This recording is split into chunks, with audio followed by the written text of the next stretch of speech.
নিজের দায়ভার ওনাকে নিতেই হবে। যতই মহাকাল তৈরি করুক, মন্দির তৈরি করে এই তৈরি করুক, হিন্দু ভোট তো পাবেই না। মুসলমান ভোটে ধস নেমে গেছে কিছুদিন আগে, শুধু মুসলিম লিডারদের এক হতে হবে। 3টে এমএলএ তৃণমূলের পা বাড়িয়ে বসে আছে। আমি বলছি, মুখ্যমন্ত্রী একটা কথা বলেছেন, মূর্খের মতো কথা পুরো। আপনি পুলিশ মন্ত্রী, এই ঘটনা ঘটলো কেন পশ্চিমবঙ্গে? শুধু জোটের রসায়নটা যদি ঠিক হয়, জোটের রসায়ন হুমায়ুন কবির, আসাদুদ্দিন ওয়াইসি এবং আইএসএফ, যদি জোটের রসায়নটা ঠিক হয়, 30% থেকে 30% ভোটের সময় কাউন্টিং যখন হয়, ভোট গণনার সময় অন্যান্য দল 0% থেকে শুরু হয়, মমতা ব্যানার্জি টিএমসি শুরু হয় 30% থেকে, 31% থেকে শুরু হয়, কারণ মুসলমান ভোট চলে গেছে। এইবারে কিন্তু মমতা ব্যানার্জির কাউন্টিং শুরু হবে 0% থেকে। নেতৃত্বকে লেলিয়ে দিচ্ছি কি বলতে, কিন্তু যারা গেছে তারা কিন্তু ওই জায়গাটা তো মুসলিম পপুলেটেড একদম। তাহলে সেই মুসলিম পপুলেটেড জায়গায় যারা মুসলিমরাই তৃণমূল করে, তারা তো বিজেপি করে না। তাহলে সেই তারা তো তৃণমূলের কর্মী সমর্থক, তারা এটা রাজনৈতিক দিক থেকে যায়নি, তাদের এলাকার মানুষ ছেলেকে মেরেছে, তাই তারা ওটাই করেছে। তাহলে আপনি কি করছিলেন? আপনার পুলিশ কি করছিল? আপনি অর্ডার দিচ্ছিলেন না? আপনি কোনো অর্ডার দেননি কেন তখন? কোন কারণে অর্ডার দেননি? যে সুতরাং নিজের দায়ভার ওনাকে নিতেই হবে, যে ওনার অপশাসন ব্যবস্থার জন্য এই ঘটনাটা ঘটেছে। বললাম না 3টে পা ভেঙে গেছে। আপনি শুধু ভোটের পরে দেখবেন কি অবস্থা হয়। যতই মহাকাল তৈরি করুক, মন্দির তৈরি করে এই তৈরি করুক, হিন্দু ভোট তো পাবেই না। হিন্দু ভোট পাবে না। হিন্দু ভোট একচেটিয়া বিজেপি মুখী হবে, হিন্দু ভোট তো পাবে না। তাহলে যত মন্দির তৈরি করুক, যাই করুক, বুঝে গেছে যে আমার মুসলমানদের সঙ্গে যা এতদিন করেছি সব প্রতারণামূলক কাজ করেছি। ওয়াকআপ, ওবিসি, গঙ্গা ভাঙন, মুসলমান মারপিট, ছোট্ট তামান্না হলো, সেখানে একবারও দেখতে গেলেন না। আর ইউসুফ পাঠান কোথা থেকে উড়ে এসে জুড়ে বসলো, পরিযায়ী পাখির মতো এসে সে তার বাড়িতে গেল। কেউ তো ছোট্ট তামান্নার বাড়িতে যেতে পারেননি, সে তো শিশু, সে তৃণমূল করে না বলে তার বাবা।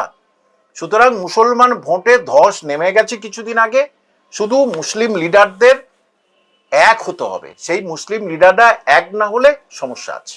3টে এমএলএ তৃণমূলের পা বাড়িয়ে বসে আছে। আমি বলছি, আমি সাক্ষী, মুসলিম এমএলএ, হ্যাঁ আমি সাক্ষী, পা বাড়িয়ে বসে আছে। এক্স এমএলএ মুসলিম 2জন পা বাড়িয়ে বসে আছে। আমি প্রেস সচিব, আমার সামনে এই সব ঘটেছে। 3টে সিটিং এমএলএ আর 2টো হচ্ছে এক্স এমএলএ, এবং প্রত্যেকেই মুসলিম। তারা রেডি হয়ে আছে আসবে বলে, শুধু জল মাপছে 3টে এক হয়ে যাক। 3টে এক হয়ে গেলে তারা জানে আমরা তো জিততেই পারবো না, তাহলে আগে থাকতে গিয়ে ওখানে গিয়ে একটা টিকিট নিয়ে নিই। 100% মিথ্যে।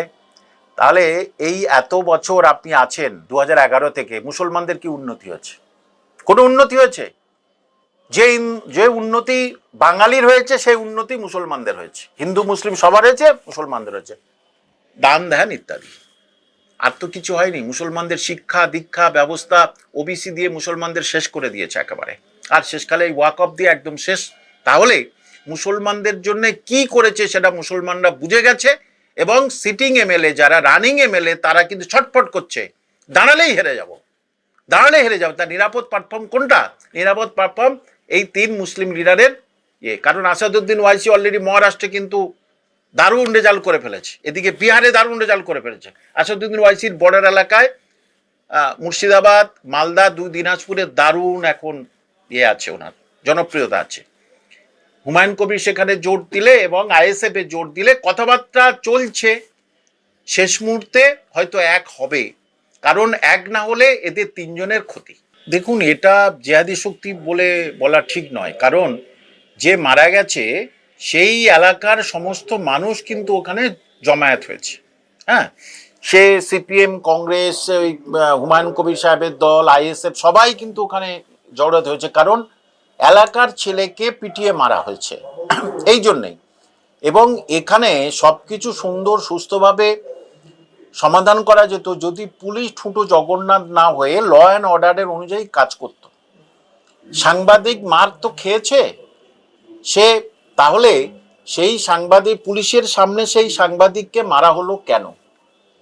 এবং ওখানকার যে যিনি এসপি তিনি কিভাবে তিনি সাংবাদিকদের পাঠ শেখাতে এসেছেন। সারা বিশ্বের সাংবাদিকদের কাছ থেকে সবাই পাঠ শোনে, আর পুলিশ অফিসার আপনি সাংবাদিকদের পাঠ শোনাচ্ছেন। সাংবাদিকরা কি আপনার কথা মতো অ্যাঙ্কারিং করবে? সেটাই বোঝাতে চেয়েছেন উনি। তাহলে আপনারা থাকতে এই জিনিসটা ঘটলো কেন? কারণ কি ঘটেছেন জানেন? ওর থেকে 30 থেকে 45 মিনিট দূরে বহরমপুর। সেই বহরমপুরে, সেদিন আমি ছিলাম বহরমপুরে, সেই বহরমপুরে অন্তত 1000-5 পুলিশ ভর্তি। আমি নিজে দেখেছি হাওড়া পুলিশের গাড়ি। কে যাচ্ছে? জনৈক ভাইপো। তুমি কে ভাইপো? হ্যাঁ, তুমি কে? রাস্তার চারিদিকে ব্যারিকেড করা, এবং যে দোকানে বসে চা খাচ্ছি পরিচিত, সেই দোকানদার আমার বলছে যে এই 9টার পরে বন্ধ করে দিতে হবে, তাড়াতাড়ি 9টার পরে বন্ধ করে দিতে হবে। কেন? না, বন্ধ করতে বলেছে, না হলে হয়তো দোকান কি করবে ঠিক নেই। তারা বলছে আজকে সারা দিনের খাবারটা আমরা জোগাড় করতে পারবো না, কিন্তু তার আগেই জনৈক মহারাজ যাবে, সেই জন্য সেখানে পুরো পুলিশ পিকেটিং করে দেওয়া হয়েছে। অর্থাৎ সমস্ত পুলিশ ওখানে চলে গেছে। ওই যে বেলডাঙ্গায় পুলিশ ছিল না, আর মব প্রচুর ছিল। এবং আমি দেখেছি ওখানে হুমায়ুন কবির যেই গেলেন, মুখ্যমন্ত্রী একটা কথা বলেছেন, মূর্খের মতো কথা, পুরো মুখ্যমন্ত্রী সুলভ কথা নয়, অসাংবিধানিক কথা।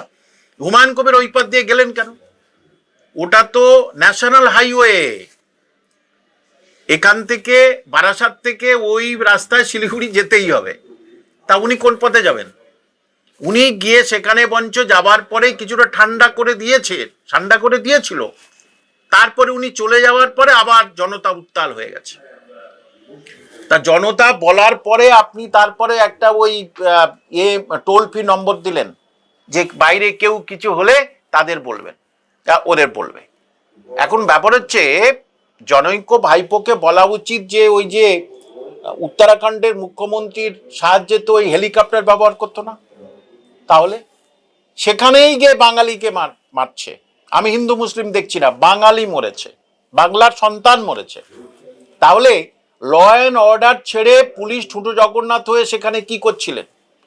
কার চাপে সন্ধ্যাবেলা 14-15-16 জনকে অ্যারেস্ট করলো? কার চাপে অ্যারেস্ট করলো? তাহলে তখন অ্যারেস্ট করতে পারেননি কেন? সব পুলিশ প্রশাসন, আমি বললাম না, সব ওখানে জনৈক ভাইপোর কাছে গিয়ে হাজির হয়েছে। সেখানে যে জায়গাটায় জনৈক ভাইপো মিটিং করেছে সে জায়গার লোক হয়নি। সেই জায়গাটা নামটা আমি ভুলে গেছি, সেই জায়গাটায় 1,500 থেকে 2,000-এর বেশি লোক ধরে না, পুলিশ বেশি। তাহলে ল অ্যান্ড অর্ডার পুলিশ করবে না, পুলিশ একটা জনৈক ভাইপোকে দেখার জন্য এত হচ্ছে কি সেখানে তারা পিকেটিং করবে? এই সমস্ত কারণে এই জিনিসটা পুলিশের অভাবে ল অ্যান্ড অর্ডার সেখানে একদম মুখ থুবড়ে পড়েছে, আর সেই জন্যই ঘটনা ঘটেছে। যে আপনি তো রাজ্যের মন্ত্রী, মানে পুলিশ মন্ত্রী, তাহলে দায়ভার কার নেবে? দায়ভার হুমায়ুন কবির? দায়ভার হচ্ছে অধীর দা? নিশ্চয়ই না। দায়ভার আপনাকে নিতে হবে পুলিশ মন্ত্রী। আপনার সময় এটা ঘটেছে, কারণ আপনি আপনার সব পুলিশদের জনৈক ভাইপোর কাছে আপনি পাঠিয়ে দিয়েছেন। তাহলে ল অ্যান্ড অর্ডার আপনার পুলিশ মানেনি। সে কোন পার্টি করেছে, কে করেছে সেটা নয়, কিন্তু আপনি পুলিশ মন্ত্রী এই ঘটনা ঘটলো কেন পশ্চিমবঙ্গে? অন্য রাজ্যে হলে আপনি সবসময় খেকিয়ে উঠতেন, ওখানে এই হয়েছে, ওখানে হয়েছে। আপনার রাজ্যে কি হচ্ছে? যাদের ভোটে আপনি জিতে আসেন সেই সংখ্যালঘুদের একজনের সেখানে গিয়ে তারা পিটিয়ে মেরেছে, তারা সেখানে পথে নেমেছে, এই প্রতিবাদ করার জন্য পথে নেমে। যাদের ভোটে আপনি জেতেন তাদেরকে আপনি কিভাবে ব্যবহার করছেন আমি জানি না। তাদেরকে আবার অ্যারেস্ট করে নিলেন, আবার তাদের ভোটের আশা আপনি করবেন। আসলে কি জানেন তো, যে চেয়ারে উনি বসে থাকেন না, 4টে পা আছে, 3টে পা কিন্তু সংখ্যালঘুদের, একটা পা কিন্তু হিন্দু ভাই বোনদের। এই সংখ্যালঘুরা 3টে পা এবার টেনে নেবে, বসবে কোথায়?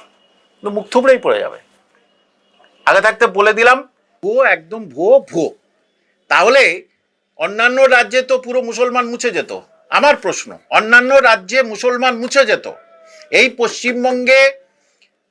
পশ্চিমবঙ্গে সেই গরু নিয়ে যাচ্ছিল সেই মুসলিম ব্যক্তি, তার উপরে মারা হলো, ক্যানিংয়ে মারা হলো, বারুইপুরে মারা হলো, মারা হলো, তাকে জয় শ্রীরাম বলানো হচ্ছে। হ্যাঁ, তাহলে সেটা কাদের, সেটা কোন রাজ্যে, কার রাজ্যে, বিজেপি শাসিত রাজ্যে না তৃণমূলের রাজ্যে, সেই জবাবটা দিক আগে।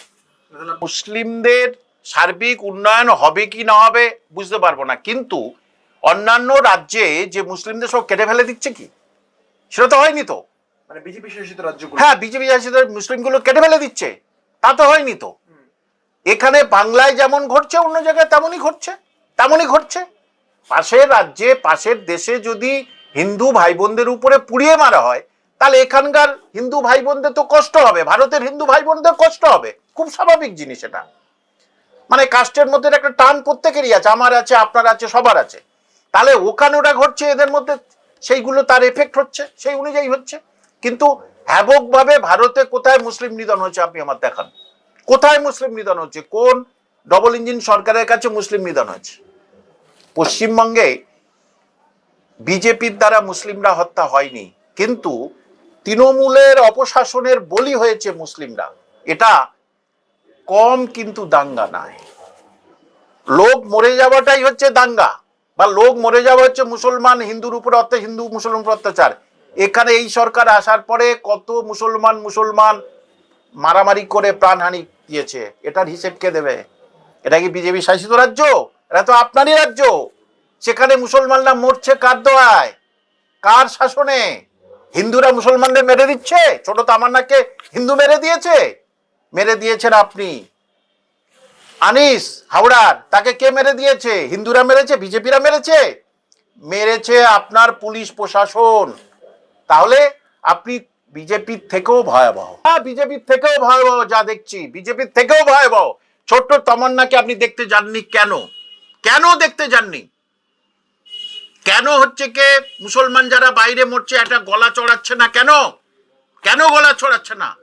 স্যার স্যার স্যার স্যার করে করে সব মুসলমান তোমরা শেষ, মুসলমান শেষ, মুসলমান শেষ। মুসলমান শেষ না, হিন্দুও তো অবস্থা খারাপ। হ্যাঁ, মুসলমান এলাকায় চিঠি বেশি গেছে, চিঠি চাপাটি। হিন্দুও তো অনেক জায়গায় কাটাকাটি কেটে গেছে। দেখুন, মুসলিমে যে নিধন, এটা এক শ্রেণীর দাঙ্গা, মানে পরিকল্পিত একটা মুসলিম নিধনের চক্রান্ত ছাড়ার অন্য কিছুই নয়।